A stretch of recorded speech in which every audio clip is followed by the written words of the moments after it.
I think it's on. Look at that dawn. My goodness. Let's have a look at the waves, shall we? It's actually not bad. They were pretty small yesterday. There's a couple of surfers out right now. It's going to be nice, and the water is really, really nice right now. Good temperature. Plus, just beyond those first little bits of waves there's a deep zone with lots of interesting shells. I like to just kind of go out and sit in that deeper water and lift up the shells and have a look-see. It feels nice. All right, we're going to read from Going Alone this morning, as usual. Today, the chapter titled, My Muse is a Corpse, a strange title. I have to confess that I was not eager to give that chapter that title when I was writing the book, and I went back and forth. I came up with some other ideas, but it was really the title that I wanted to give it. It really was the title that made sense, so I stuck with it, and I'm sure I'm glad I did. I'm always glad that I go with those first inclinations, right? Hey, that's after all my motto, right? The path of wildness. It's easy to find. It's the course of a stream. Its leaves blown in the wind. A beast's track through the brush, and the direction of our first inclination. You'll find that little poem scattered throughout the book. I wrote that, first came up with those words descending a mountain road up in the high mountains of Shizuoka, off the backside of Holy Mount Ryuso, a mountain where quite an important place in Japanese, in the Japanese mind. Found a lot that was interesting up there indeed, including poetry.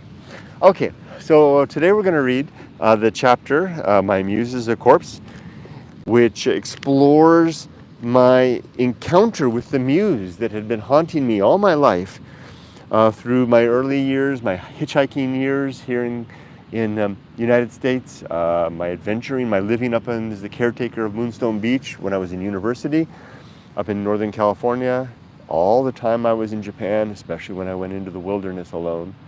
And then when I came back here and I started seeking after secluded spots in the desert to continue the journey that I had begun when I was in my 20s, resuming it then in my late 40s. And then the muse met me out there by the Siberia riding bridge and followed me back for some weeks, and that's what this chapter records. Now, I didn't intend this to be a chapter in a book, as I didn't intend to write a book.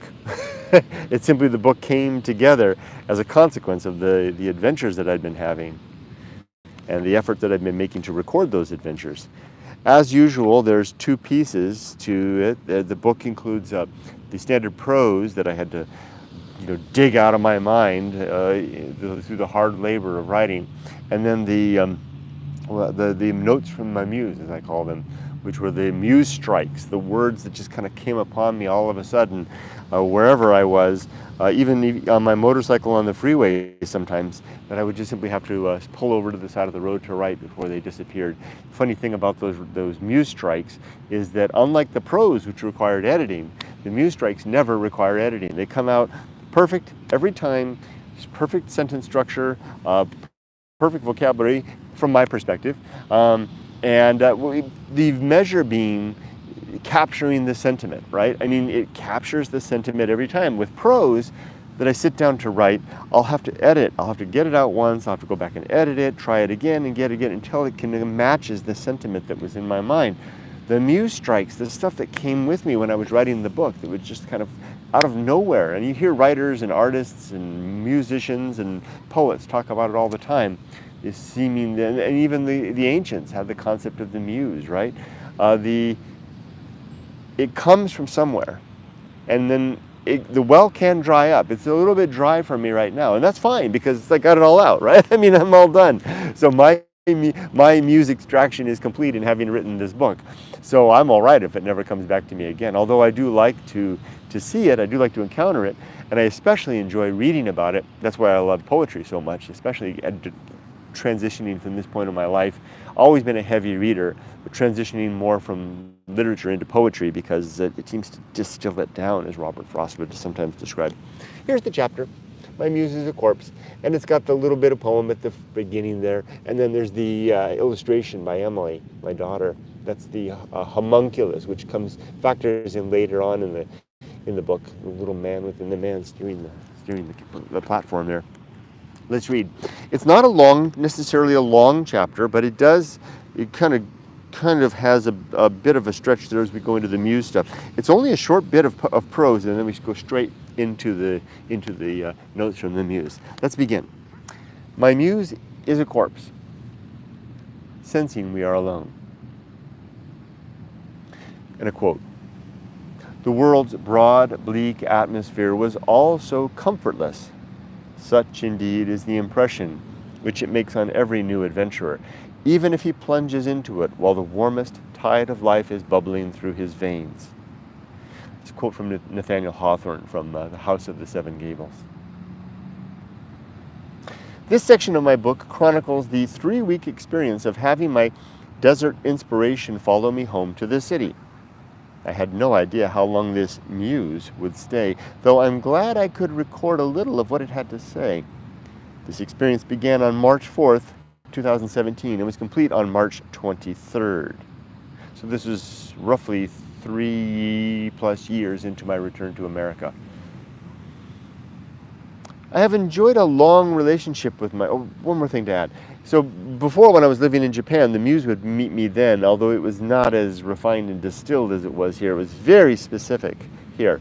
And there's a chapter of a YouTube channel that I created called Girdspeak, G-U-R-D-S-P-E-A-K, one word, Girdspeak, in which I really summarizes the way the Muse was talking to me in Japan.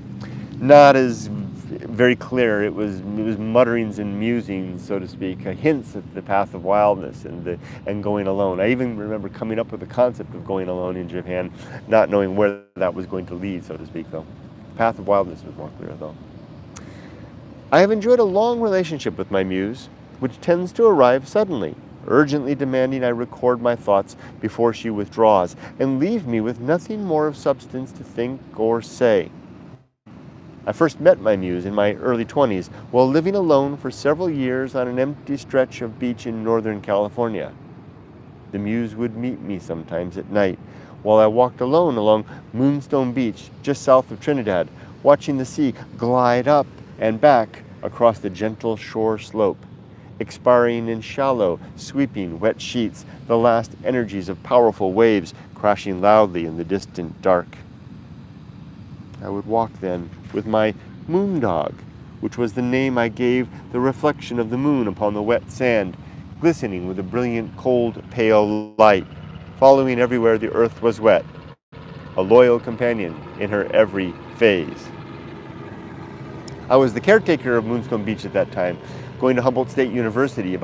Moonstone Beach was about 12 miles north of the university, which was in Arcata, up in the community of Trinidad, down a little tiny road that went to the beach parking lot. And I was the caretaker. I had a little motorhome, old potato chip delivery truck that I had parked there on the beach by the invitation of the owner to be the caretaker. And in the evening and at night, I would go walking on that great beach, 20 miles of just empty sand, all the way leading past to the north jetty at Humboldt Bay. And I would go walk for miles along that sand at night with the moon up above and those great waves crashing in the distance, much bigger than what's here. And I could hear them crashing, and then the water would come up in these great shallow sweeping sheets of water that would come up and swirl around my legs. And the moon dog was the reflection of the moon on the nights that the moon was evident, reflecting off the water. And I fancied it like a dog following me as I went along. I called it a moon dog.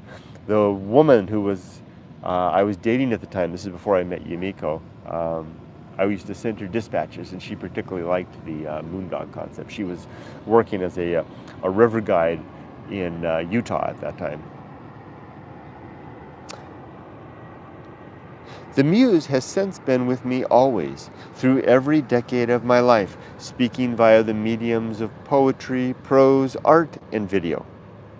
She visits at her leisure and pleasure, though I have found that activities such as walking alone, listening to music, and the moderate application of alcohol have a way of luring her out. Though she never stays for long, and if I fail to listen or write down what she has to say when she's saying it, then her message will surely be lost.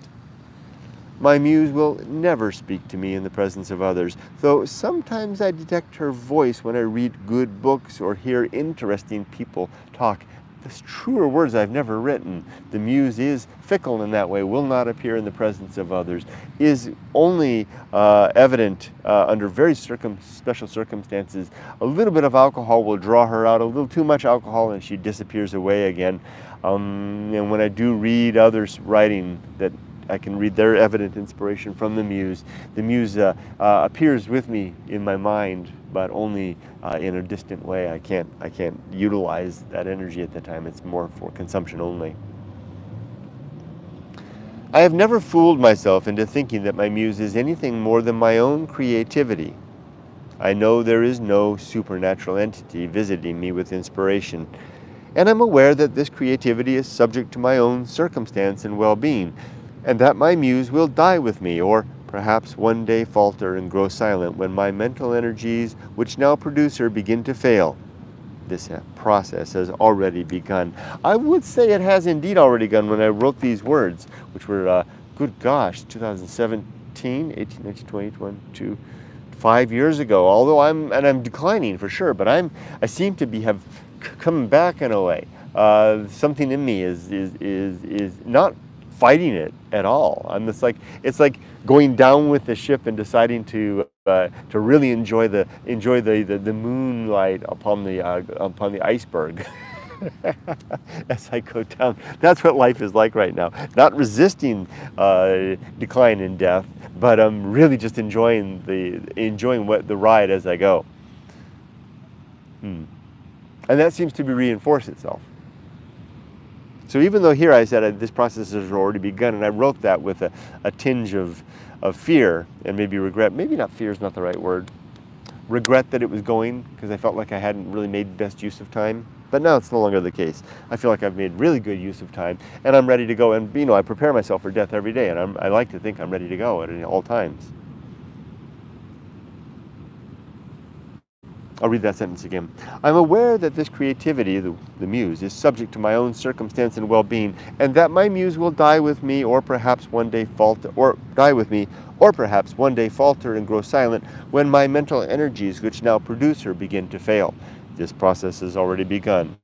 Or my will and interest shift to elsewhere or no place at all. Thus the urgency to write when the Muse speaks. Thus my desire to share before both she and I grow silent and are gone.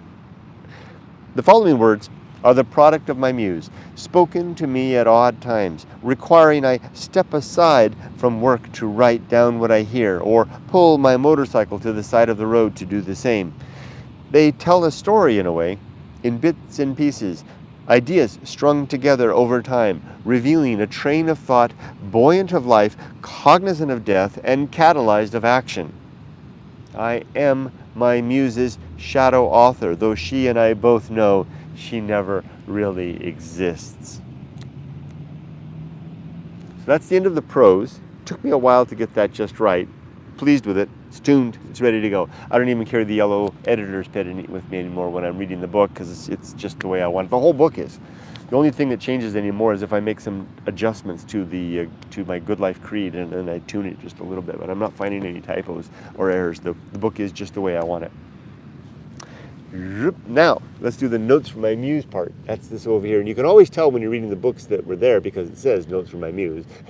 And then see how the standard prose is normal type. The Muse strikes are left justified. See how they're all on the side here? Ragged edge over here on the right. And then italicized as well. That's kind of like locking them in. It's like, that's exactly how they came. Notes from my Muse.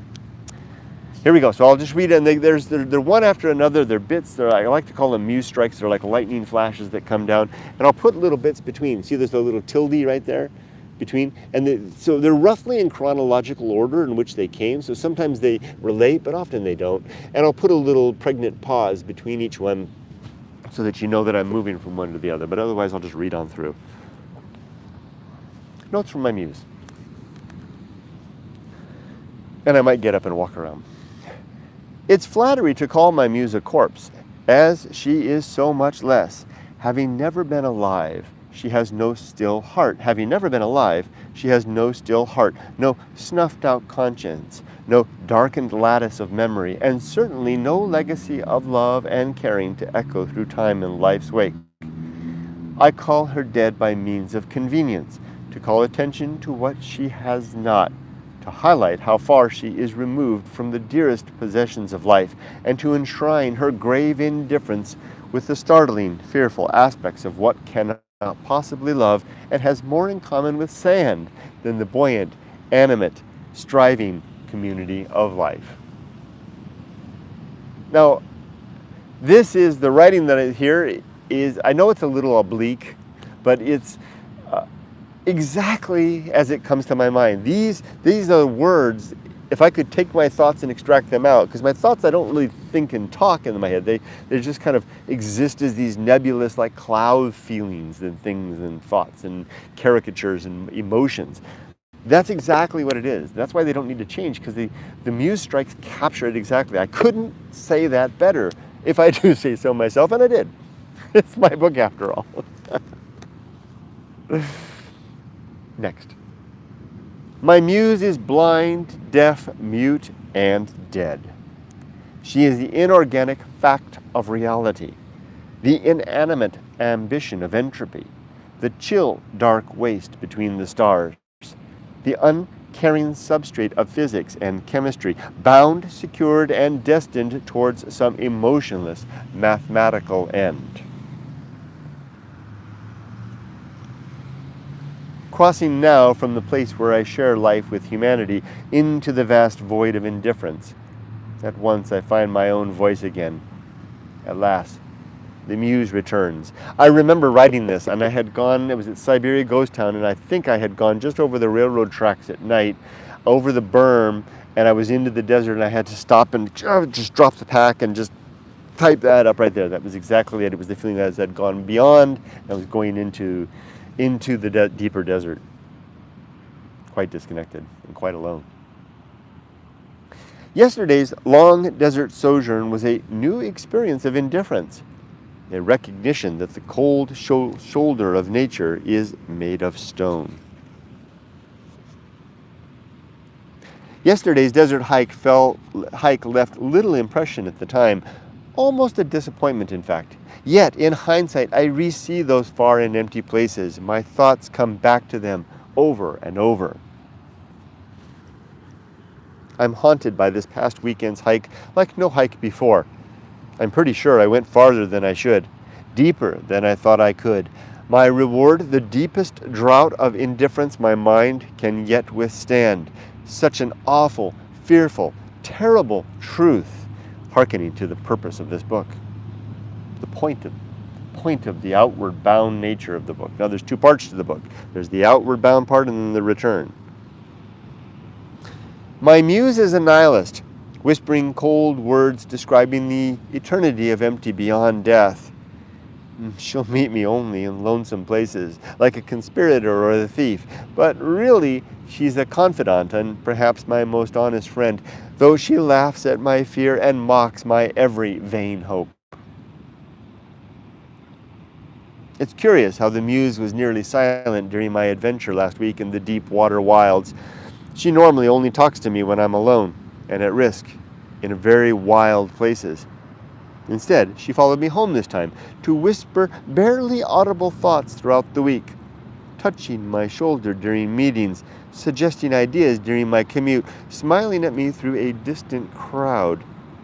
I wonder how long she'll stay, why she now talks to me here, what brought her in from indifference.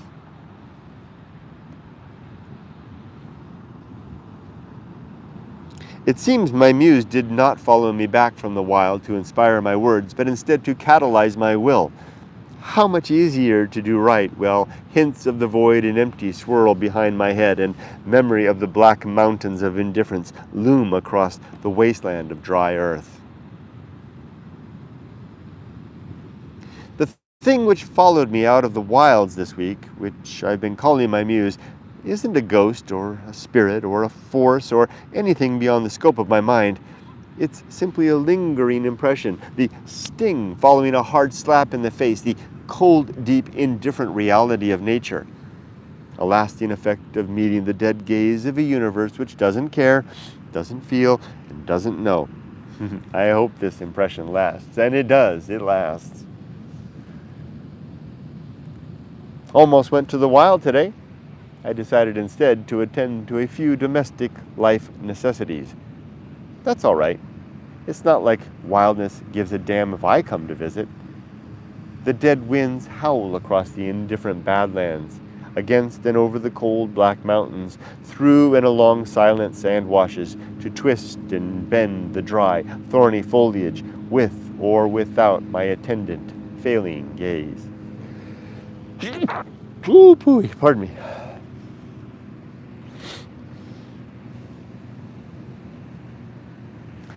The melancholy peace of a solitary walk in the deep desert has found footing in my everyday sojourn.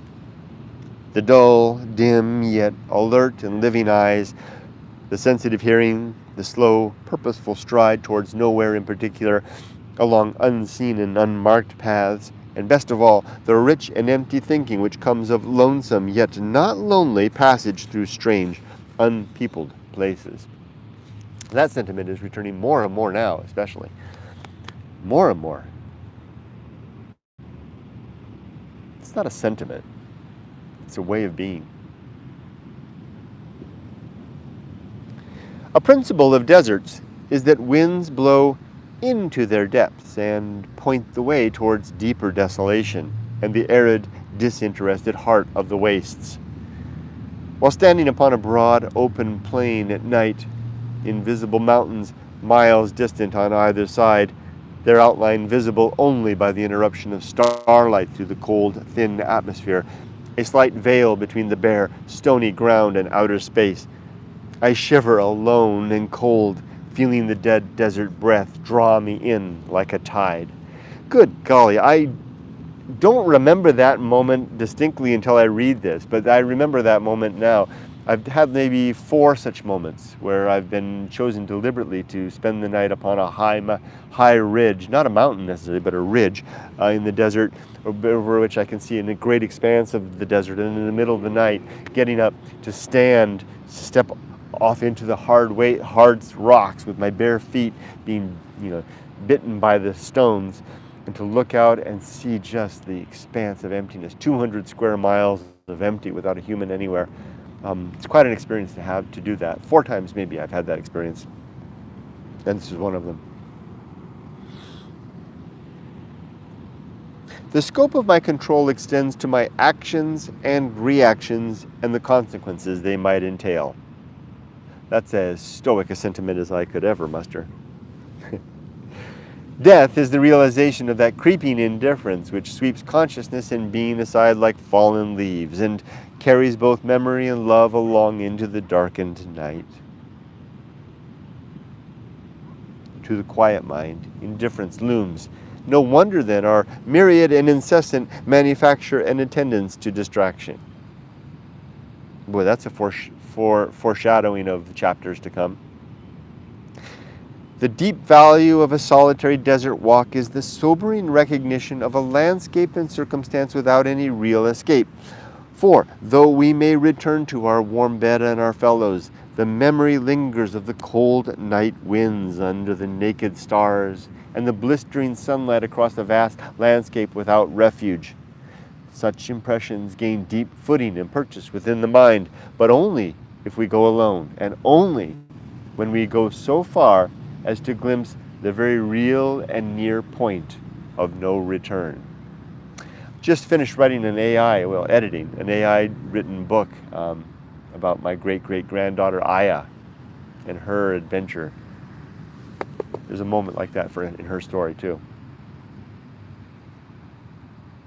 To a mind which has risen above fortune, both the necessary and superfluous actions of the day become like attendants to a disinterested game of chess. Yeah, for while our mind and body must periodically engage the game and move the pieces, our deeper attendance is to matters more worthy of our true character and aim. Do you attend your dying breath in this present moment? how much more worthy a pursuit than philosophy. I'd rather reckon each exhalation in deep, fastidious awe than the gilded words of the holy and wise. Indeed, if their wisdom be true, they'd silence their speech and mind in mute attendance of their own mortality and the consequent vista thus revealed. The fallow field of the well-lived life is the time between riches, fame, and security, a time to cultivate a more true and honest harvest. A rather pedestrian sentiment, but yeah. The price of leisure is attendance to the fact of who we are and the choices we've made. It's no wonder that we sometimes choose for ourselves the slave's abject distraction. Yes, see that more and more. The sober subject of our life's decline arrives so often late to the feast, and long before the... I try that again. The sober subject of our life's decline arrives so often late to the feast, and long before the diner has enjoyed their fill. Oh my gosh, I'm seeing that all the time now. I'm closing in on 60. I'm preparing to retire in 15 months. And I'm getting contact and messages from people my age who are hearing me talk about this. And the things they say, this really does take us by surprise, so many of us, including me. I'm not immune from that as well. I mean, I'm suddenly finding myself 60, things are declining, death is on the horizon, yeah, it caught me by surprise too. I'm not alone. It seems to catch a lot of us by surprise. There's a similar sensation of precious anxiety which results of descending 40 feet beneath the sea on a single breath, or hiking 4 miles off trail into a stark and barren wild, but only if you go alone. That particular sentiment comes from what I used to do when I was in my 30s in Santa Barbara, California. I used to go out into the ocean by myself into deep water, and I would snorkel and I would dive down 40 feet. 40 feet's about as deep as I've ever gone. And I would get down 40 feet to the bottom and look up at that giant column of air above me on a single breath and realize just how alone I was. Now, when you get down there, your buoyancy is less, right? Because, I mean, the air in your body is compressed. There's no wetsuit. I'm just swimming with my swimsuit, my fins, and my mask. I get down there, but the air in my lungs is compressed. So you kind of have to, when you want to go back to the surface, you kind of have to fight to get going until you get rocketing locomotion. And then as the air in the lungs expands, you begin to, rise out of your own thing. It's like you can get down there, but then you have to fight to get back up. It's kind of scary. That's the same feeling when you're 4 miles off trail in the middle of a wilderness in a time of year when maybe the heat is not such that you want to be that far away, and no one knows where the hell you are. That's what I say here. Let me read that one again.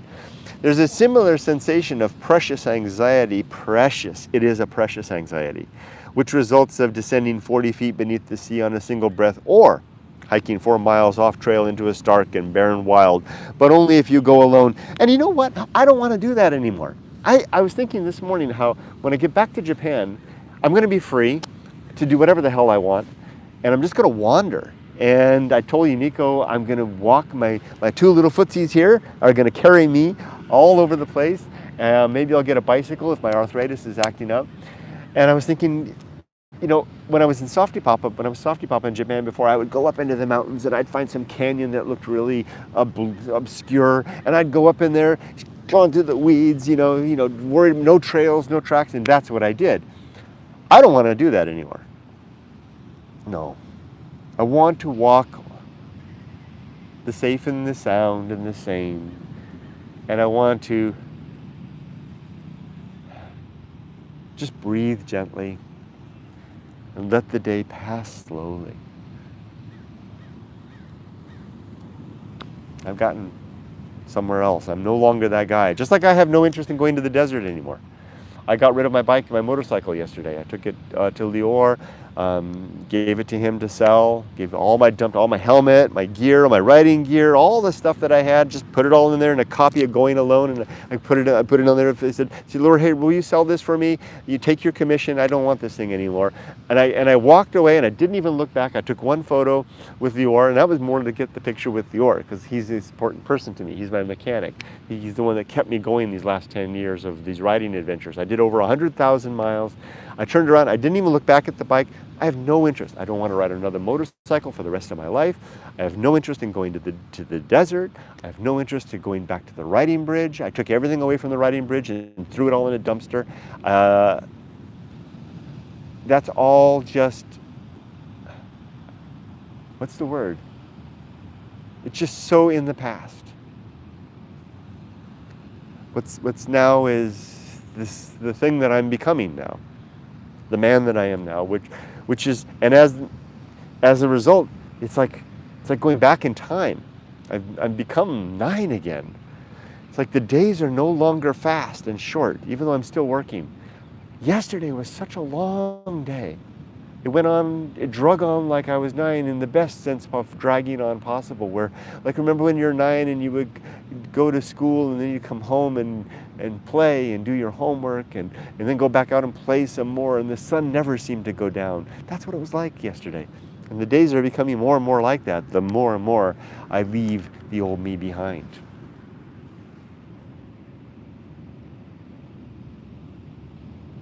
Not only the fact of humanity, but all trace or reminder of our race must be left behind before we can truly sense there is no God.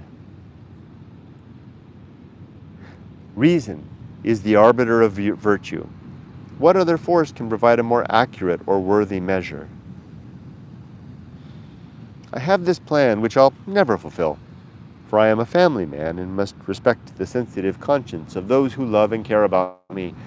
However, if I were alone in life and received my physician's forecast of pending death and were to have this counsel affirmed by a qualified another, then I'd make provision for a last and final journey into the wild. Yeah, I'd go back to the desert for this. The desert, of course, to find my end in the wastes, alone and without succor, to face down indifference in its own awful light, stark and devoid, pale and blinding, cold and incapable of care. I wonder how I could handle such a last adventure. Could my mind bear with peace such a truth, even as the light and caring of my own being flickers and fades into the dark, cold void? Big talk for me, right? I mean, it's easy to just talk this way now. Wonder if I could really pull that off if it comes to it. I like to think I can. I wish that I could do that. I won't, because I'm a family man, and my wife and daughter and maybe my grandkids, if I live that long, won't understand. And the people that care about me. I mean, how would that be, right? You know, it's like, well, I've been diagnosed with cancer and 2 doctors say it's the case, and I got 6 months to go, and it's going to be bad and costly, and so I'm just going to, I'll see you guys. I'll be gone. I won't tell you where I'm going, but I'm going to the desert, and you'll never see me again. That's what this is talking about. That's how I would like that story to end. Don't think that'll happen though. So, just for all the obvious reasons, right?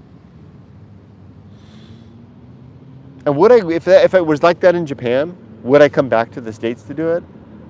Probably. I probably would. I'd probably get on an airplane and come back. And well, I mean, I know where I would do it. I've got it all planned out, scoped out, so I know where it would be. No one would ever find me. But the trick would be I'd have to be able to get there, right? So I'd have to be at least well-being. I mean, fit enough to make that last journey. Enough about that. But you get the idea. My muse seems lately at ease with her new surroundings, a transplant of the desert wastes to the living suburbs. Her mute voice speaks, as always, of her home in the wind and the night. Remembers the empty badlands, the colored soils, and the No wonder she seems so at home, when I now realize she was here all along. Sorry about that. Looks like we got a little interference in the old connection. How like a hermit crab I have become, so insular and self-contained. My needs, of course, extend to society. Indeed, I'd die without my fellows, and I'd like to hope my fellows might need me in some small way. Not so much anymore. I don't really give a damn so much.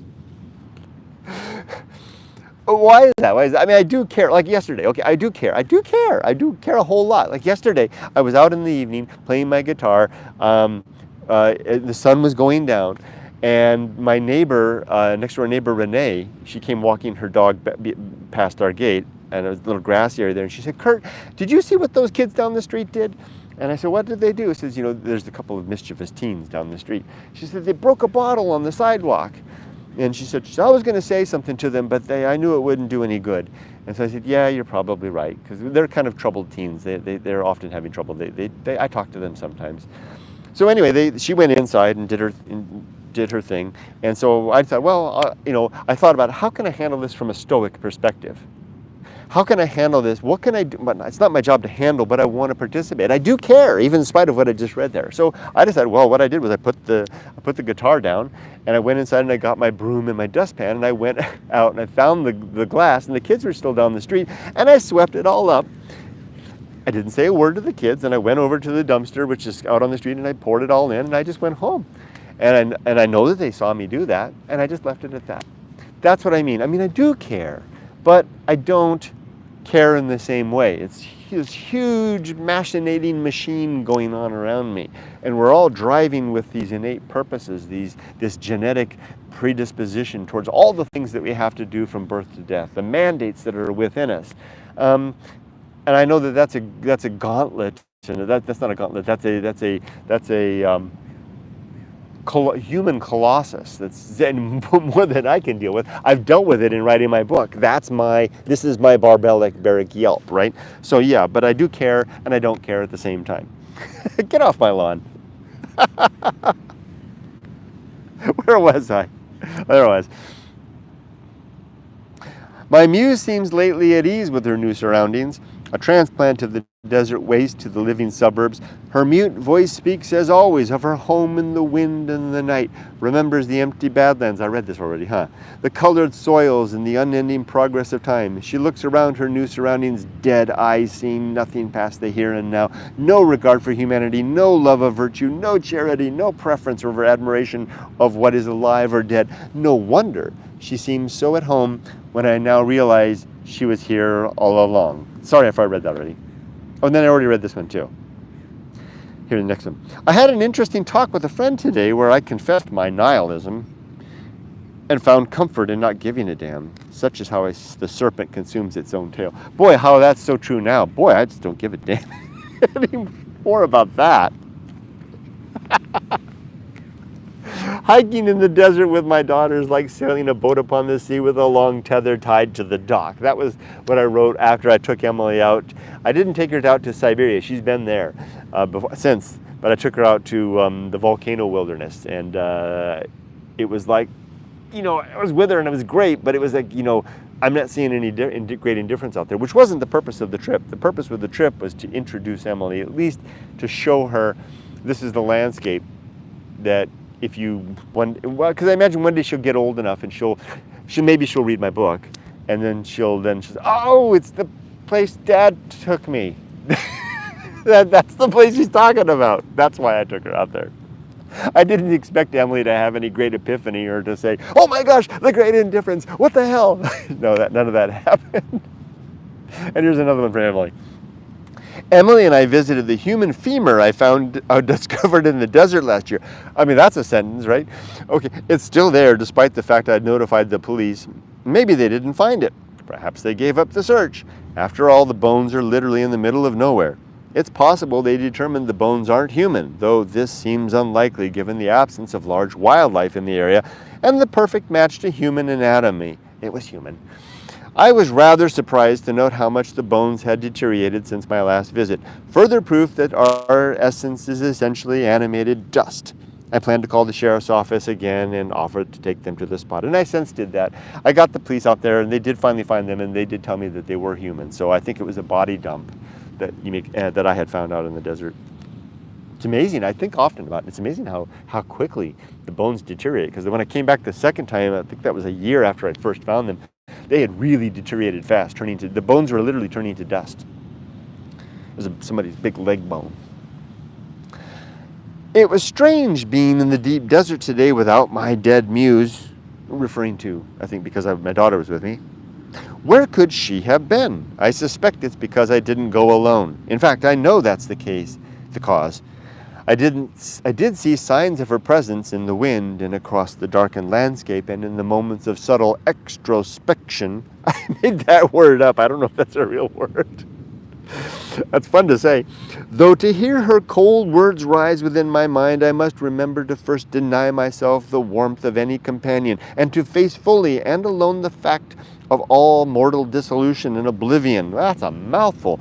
Only then will the Muse speak to me her mute inspiration. It's a mouthful, but it gets the point across.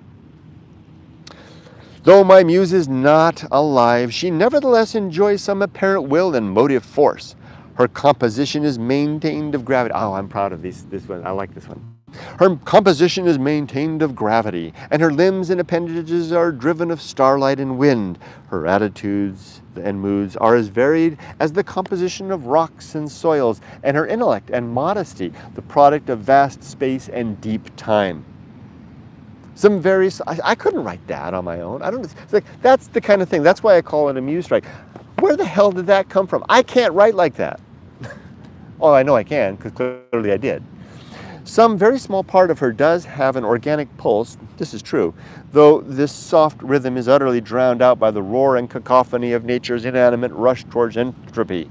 Though my Muse is not alive, her words and law-like meaning nevertheless ring clear in my brain whenever I muster the courage to look past the warm company of fellowship and the reassuring clamor of minds to the intense dark beyond the firelight and the deep abyss beyond life.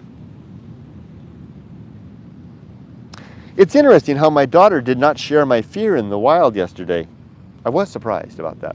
She seemed at ease in a place I've practically run from in the past. That slippery granite mountaintop where I first caught sight of the hidden heart of the volcanic wilderness. The volcano wilderness, that place scared the crap out of me, honestly. I felt an echo of that old fear yesterday as we ate our lunch together upon that windswept peak, gazing over and down into the place where my dead Muse lives. I'm confident her comfort was in part a result of our company. I'm sure that's the case. And I do wonder that she might have thought or felt there. I do wonder what she might have thought or felt there alone. In a place so silent, my daughter at one time commented she could hear her own heartbeat. Would the Muse speak to her? Would my daughter fain have never come? Does her young mind perhaps require more years to better apprehend what isn't there in the desert wastes? Is it possible such absence simply goes unseen to those unfamiliar with its hollow circumstance and empty aspect?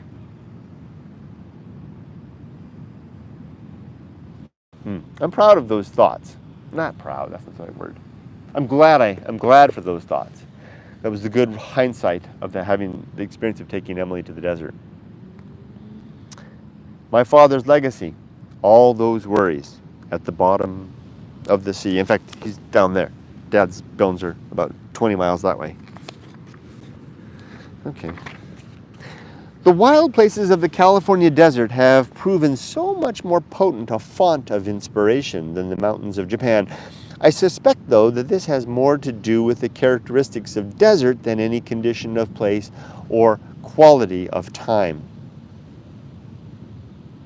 How blind I was to the desert Muse before Japan, though I could never find her voice while I was away in that exotic land. Surer still, her absence had I never gone. If I'd remained in Japan, my sight would have continued. Yeah, this is true. This is deeply true. If I'd remained in Japan, my sight would have continued its myopic plunge into the familiar, the green and wet mountains, the valleys and valleys, their rising and widening in scale and contrived importance, ossifying at last into a worldview of comprehensible dimension and satisfying importance. Oh, what a disaster it would have been if I'd stayed. I would have at last died in my course there, satisfied of my living career, placated by my narrow world view, an invalid, comforted by my own deep ignorance. Oh my gosh, it would have been a disaster. It was the best thing I ever did was to leave and to bring my family with me. I mean, that would never have been a case. I mean, I would have sacrificed my life before I would ever leave my family. But coming here was good for them too. It was good for all of us. Good for our marriage, good for our daughter, good for me. I mean, it was the best thing. It was like the coming back to America. I can't emphasize how much it was a huge gamble, but it was a gamble that just it was like the promised land. It was. I would have at last died in my course. Well, I already said this. Since returning to America, though, I faced the familiar with alien eyes and foreign design. There is no more latent comfort in what was once all I knew.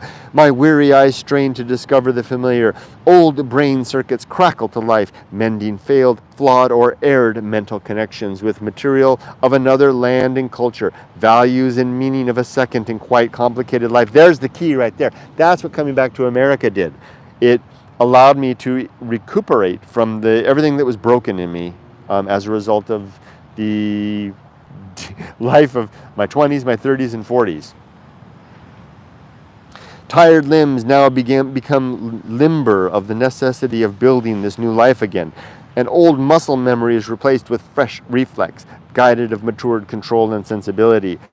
It is with this reborn self that I have encountered and connected with my desert muse, found her fleeting across the wastes, utterly lost and invisible to the man I was, and was again. That's referring to what I was in my 20s in the desert, and then was again by virtue of coming back to the desert in my 40s. Visible only now as such a one as I could surely never meet or know over the course of just a single lifetime. That muse strike here, this paragraph here, kind of summarizes my whole life and my family life, at least as far as the connection, my life with my wife and my daughter's growing years. The faculty of choice is most keenly exercised at rough and unexpected life juncture. Does misfortune rise in our way? Does death approach? Is it not now in our power to exercise discretion and judgment and recognizing what is within our control? Have we not utter claim over our thoughts, actions, and reactions? Do we not possess the ability to watch with equanimity as our fortunes rise and fall again, correcting our course with judicious turns of the rudder, aiming for the open sea, yet breathing calmly as we become ruined upon the rocks and plunge beneath the waves? Yes, we do have that choice. Our opinion and judgment of things lies outside the pale of all external forces besides ignorance, disease, and death, which may first weaken and then destroy our resolve and capacity to stand. But until that time, we've power enough to select and will our own footing, to observe and recognize the vast machinery of the universe's headlong tumble towards tomorrow, and to know both the scope and scale of our meager influence. I'd put that one on my tombstone, if I had a tombstone. I hope I don't have a tombstone. I hope I'm dying anonymous. Just forget about me. But if someone decides to put a tombstone, I'll put that on there. As I have no one to pray to, I'll instead suggest an admonition to myself. I'm not praying to myself. I'm chastising myself. Let my footsteps be slow today, to delay the world in its orbit and force time to better measure and dispense its precious ration. Let my mealtime portions be small. Let me endure the healthy want of food in proportion to my usual excess. Let me then grow lean and strong as a consequence, better able to survive, endure, and appreciate the true suffering of those without. And let my thoughts be very few and small. Just some simple words this hour and the next, ideas sufficient to my true need, or better still, my honest lack thereof. What philosophy, maxim, or dogma can withstand the scrutiny of solitude in deep, wild places? In fact, if we linger too long alone, then madness may steal the show under the guise of sagacity. Be careful then to first uncover and refine truth within the bustling tumult of everyday life, to then temper what is found in the cold light of empty nowhere. Such an understanding then is forged of humanity, hardened of nature, and activated of our improved subsequent living. Tell no one what you've found, yet answer honestly every pointed inquiry. That's what I'm at now. This is my answer to every pointed inquiry, although I tend to not tell anybody about it. Like yesterday, with the kids, right? I didn't say anything to the kids. I just went over and swept up the glass so that make sure nobody cuts their feet. How much better a retiring mind than a retiring body? The first may be attained at any stage in life, at least so far as our philosophy permits. The latter only upon leisure and the gross accumulation of sustaining resources. Liberate the mind at once through the discipline of reason, and you may then work hard to the end of your days in contented leisure. I would probably rewrite that. I would probably write that different now. That was a long time ago when I wrote that. My perspective is changing. It's more of a contiguous thing between mind and body now. What number of individuals is required to tame the wild? 2. No more are needed, though greater numbers are certainly better to this end. No individual, no matter their will, resolve, or strength, can ever civilize even the humblest blade of grass. Only in company, or better still, society, can this great feat be achieved. So what I'm really basically saying is I say over and over in the book, for best results, go alone. when pursuing alone. What opportunity this? Does my leg ache? Fortitude. Does my neighbor complain? Patience and an attentive ear. Have I lost my job or reputation or security? Resilience and apathy. Does my life now come to an end? Resignation to facts and a loving smile to those from whom I must now depart. The penalty of actually incurring the risks which appear so present and fearful during youth is less terrible than the punishment of their aversion. Oh, that's a forecast of the principle of the risk that I call the risk of avoiding risk, which must be sustained and borne when we are old and our opportunities have passed. Youth is the time to assuage mid-life regret. Oh, put that on my tombstone. That's even better. That says it all in one sentence. Youth is the time to assuage midlife regret. Absolutely, positively true. Occupied with distraction from cradle to grave, our lives pass with little notice or regard of the the wilderness void which is our eternal inanimate home. The whole thing. Our certain dissolution and apparent finality of being is masked with unreasoned promise of hidden tomorrows, filled with answered hopes, happy reunions, and joyous reconciliation. We turn to death in our time, chanting, "There is more, there is more," while the evident nothing envelops us like a tide. Our deceived corpse, no longer capable of care, dissolves to matter and energy. Our last, utterly conscienceless act, the slight tipping of the scale in the balance of entropy. How better, or perhaps more desperate, our lives should we give up the unfounded myth that there is something more. Tempered consumption forms a firm bedrock to philosophy. Observe appetite with caution as you would any passion. Sample it to determine if it is mean, base, or sound. If wholesome, partake less than you would like. Leave always the appetite wanting. Become strong through willful resistance. If our temptation is unsavory, empty, or lacking in virtue, then leave it aside altogether. Starve instead on a feast of fortitude. To be young. No, the hell with that. I wouldn't want to go back to that age for anything. No, because my brain was all screwed up. That's much better now, even though I'm not young and fit like that. That's not even hardly important anymore. I mean, it's important to be healthy and fit to a degree. I want to be able to walk. That's how I want to spend my old age, walking around. Walking and thinking. And reading. And having little bits of muse strikes. But all that, because right now they're being guided largely by the limbic system. And when you get to be in your 50s, going into your 60s, you can kind of wrestle the limbic system to the ground and say, "Oh, it's my turn to be in control." There we go. Picking my way carefully down the mountainside. Did I really climb so far? I remember writing this coming down out of a desert mountain. Did I really climb so far? Was it really then so steep? My declining thoughts are a mix of the inspiration of the lofty vision my progress had attained, coupled with concern about the darkness in the valley below, growing deeper with every minute. creeping slowly towards me up the mountain. Such a long day it's been, such a fine day for climbing. How did I lose track of the time? Instead of photos now, I choose instead to simply think. I remember that hike. Credulity puts on airs with the feigned dignity of dogma and the false virtue of faith. Better to go through life without answers than to believe without good reason. Very soon, my life will fold in on itself and wink out like the dim candle it has always been. Yet my muse will remain. Being dead and having never been alive, my muse has the capacity to persist beyond me.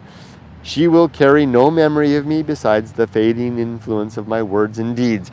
My muse cannot miss me, speak my name, or remember me to another.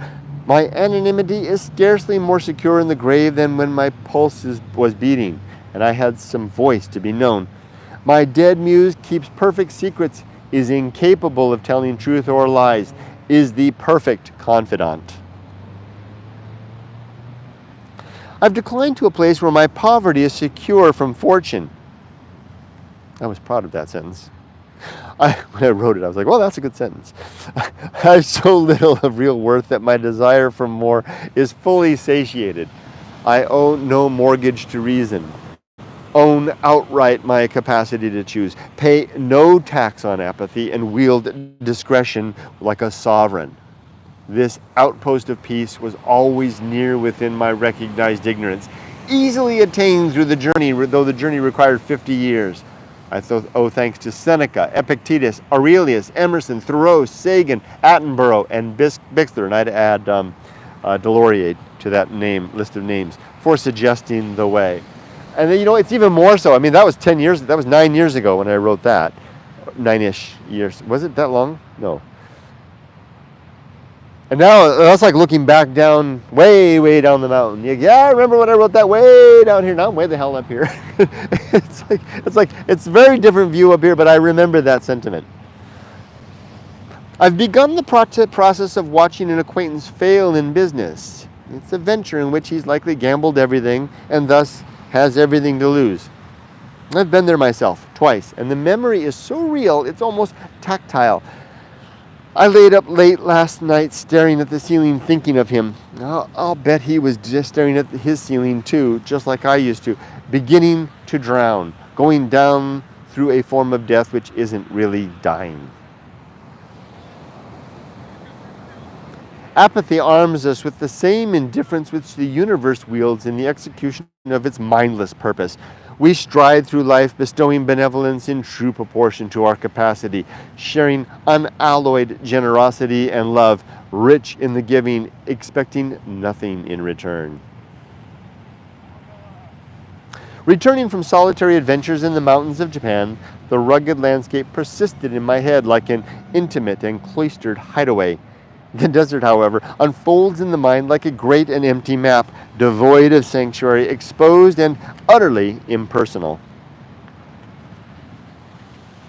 The will of apathy is neither mean nor small attention, but freedom from undue investiture, to apply our focus and efforts wisely, to make good and useful ends of our days, to be a benefit to mankind, and not burn our energies over useless kindle and conflagration. The optimist's bright luster cannot be dulled by apathy, nor their charity, kindness, or philanthropy. Indeed, these qualities are enhanced and made potent through a distilled and refined focus, the narrow and distinct possession of mind which comes of knowing what is and what is not within our own control. Our true, and perhaps only essential purpose, is etched into our being with the imperative of desire. Speaking of those young men, right? It's driving their minds. And the awful threat of living and dying alone. It's a mindless drive, truly requiring no thought. We live our purpose on autopilot, fulfilling its mandate with the satisfaction of every instinctual whim. An easy way to live and a satisfying way to die. Just go to the cemetery. I did that yesterday. I dropped by a cemetery just to have a walk, and almost every gravestone says, loving husband, loving father, grandmother, cousin, uncle, whatever. That's the reflection of this sentiment. Life is orphaned from the start. our progenitor having more in common with the stone than the loving parent we might hope to deserve. We stand and gaze across the wild for some sign of kin and kind, our eyes drawn at last to the sky and stars in hazy remembrance of dim, indifferent origins. Oh man, I should try to say that in the voice of Carl Sagan. We awake, our fresh senses alive and new and electric with perception. At once we begin our locomotion, stepping and grabbing and speaking. We're never lost, not for a moment, though our minds may despair of purpose or meaning or direction or worthy end. Indeed, a deep mandate has the reins, a singular worthy end. There's but one direction, one meaning that really matters, a consolidated purpose, driving and quite distinct. All artifacts speak to this one end. All else is abstract substance and substrate, compost and waste, filler and raw resource towards the gain. I was asked again by a friend about my thoughts on the topic of worthwhile employ. Should the best occupation yield leisure and option to my heirs, provide a catapult and catalyst to the next generation's situation and state? At the time I was asked, I thought such an aim both worthy and admirable. But upon some reflection, I see now little good in laying up my days against the improvement of my heirs. For if the better aim of virtue is a mature capacity of wisdom, enlivened with fortitude, made lean and impervious of apathy, and grave of self-control, then how much better to offer our heirs, instead of wealth, the worthy example of our well-born poverty and the steady resolve and still motion of a body and mind at peace with self-control. How might I become impervious to well-being, develop an immunity to good fortune, and make the good life a reality despite every blessing?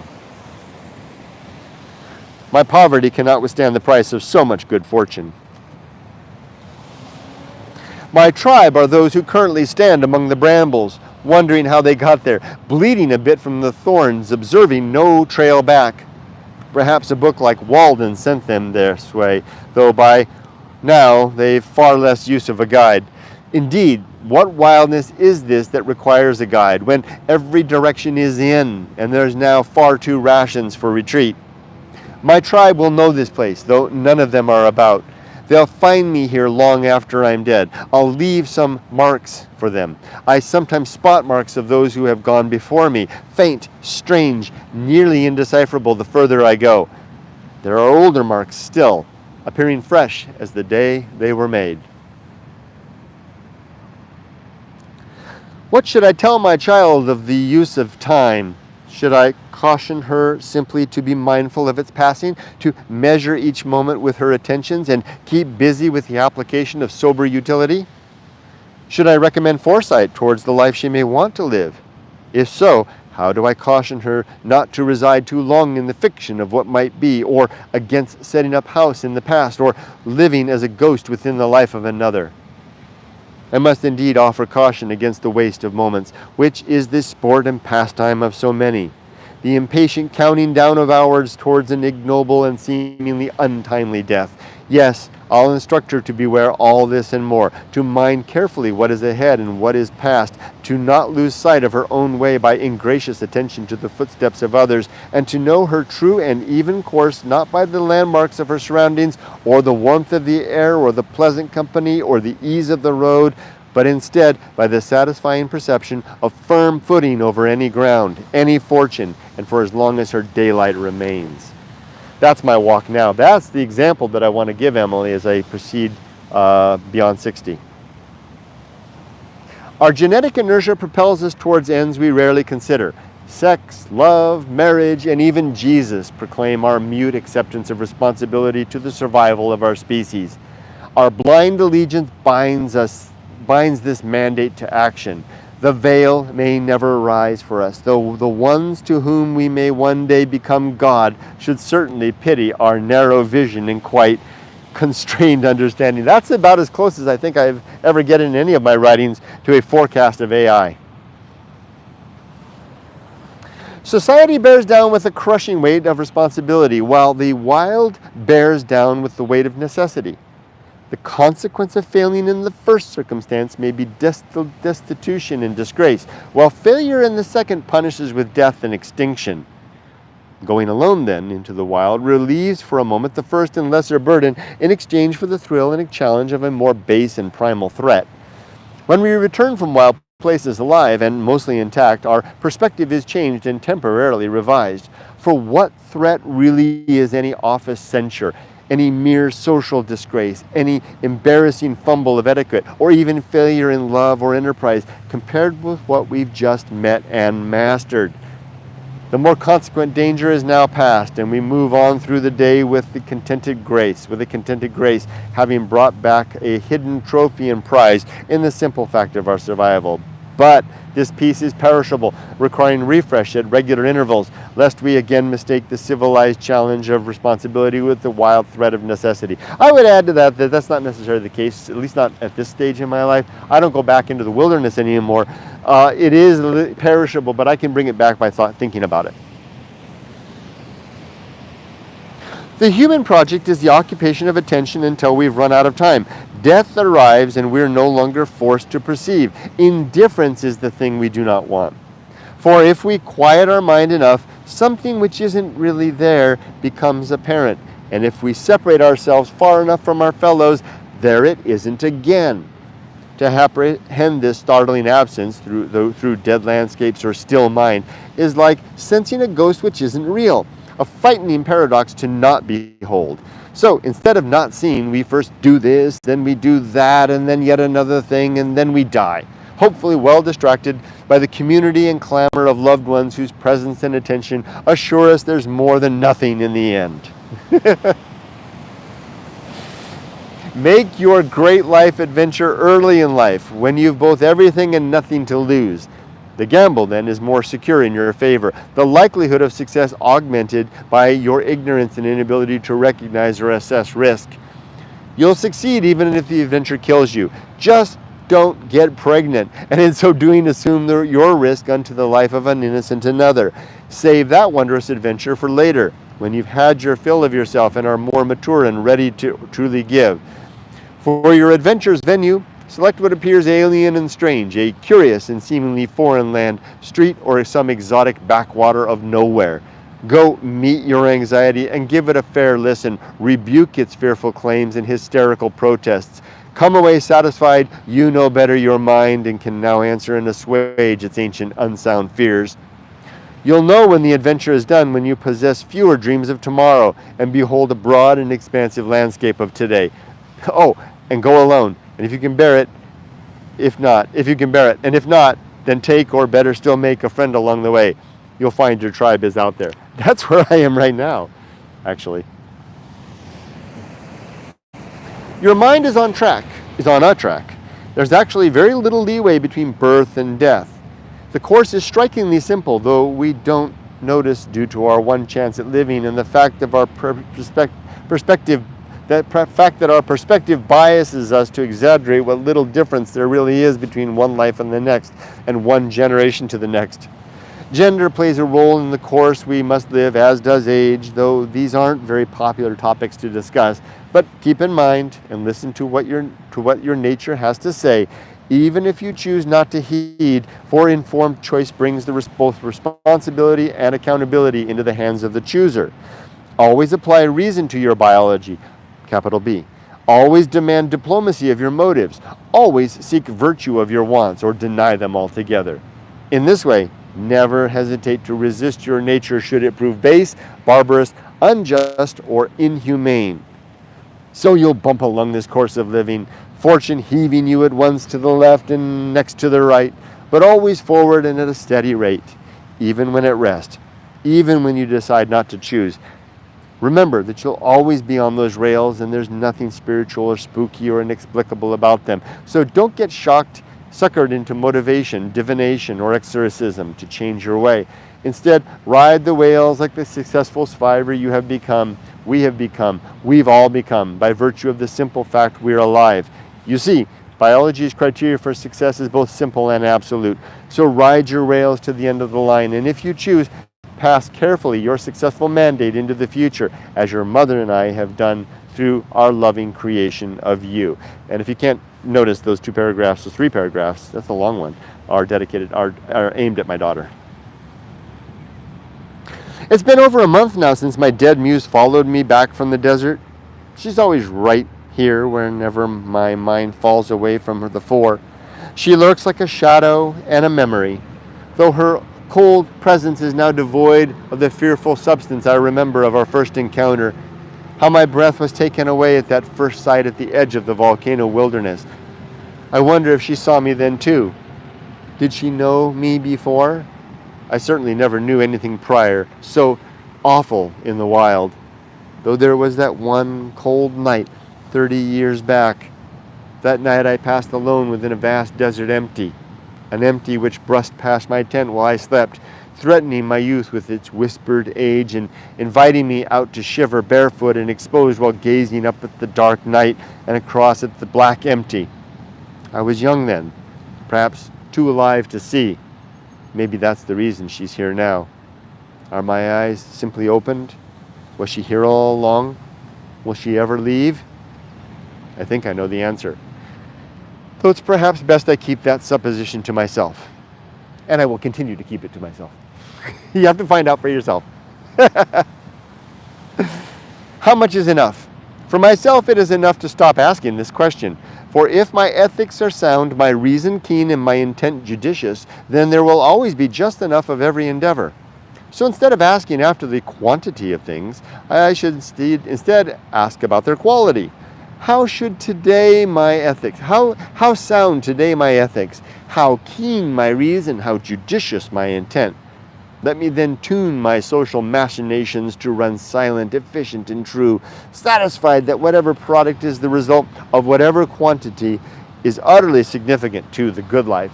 Man, I'm almost there too with that. I wrote this years ago, and I think I'm almost there. And it's interesting how I used the good life here reference there. This was years before I wrote the good life chapter, but I actually said it, the good life, capital T, capital G, capital L. So I had it in mind. And I'm almost there. I really feel like it's just about there. It's good enough for operational, but it's almost there to go to the next level. Where will you set up house?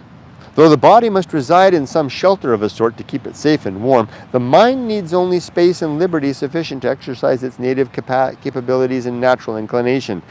These places are not incompatible, though an excess of the former may indeed distract from the latter, while too much of the latter may cause disconnect from those who share our former. Is it possible my dead muse has died?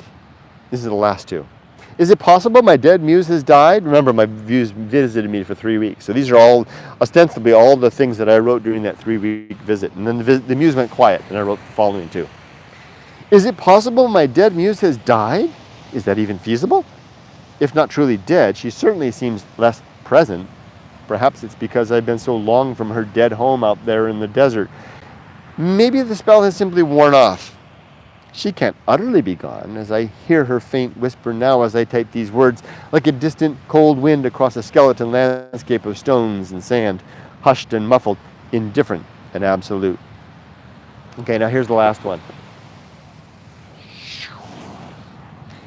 My dead muse is gone. The only words that remain now are my own. These thoughts are familiar, though they come with the same labored effort I've known since youth, like pulling a heavy root from hard soil. It was easier when my dead muse led the way, allowing me to follow behind as she stepped easily through abstraction, pointing the way towards silent impressions I cannot muster alone by way of my dull pedestrian life. I expect a trip back to the desert will secure our reunion, though I wonder if she'll ever follow me back here again. Has she perhaps seen enough of civilization's vain and glossy proposals of meaning? Has she had her fill of our fearful efforts to hold back her night? The words are gone. That's the end of the chapter. Well, the words weren't gone forever. They came back as subsequent chapters by virtue of the fact that nearly every chapter in the book has a notes from my muse section. But that was the most intense, and this was before I knew I was writing a book. When I wrote this chapter, I didn't really think I was writing a book at that point. I was really just kind of capturing an event that occurred, and then realized later, after the larger book form, that, oh man, that was the precursor.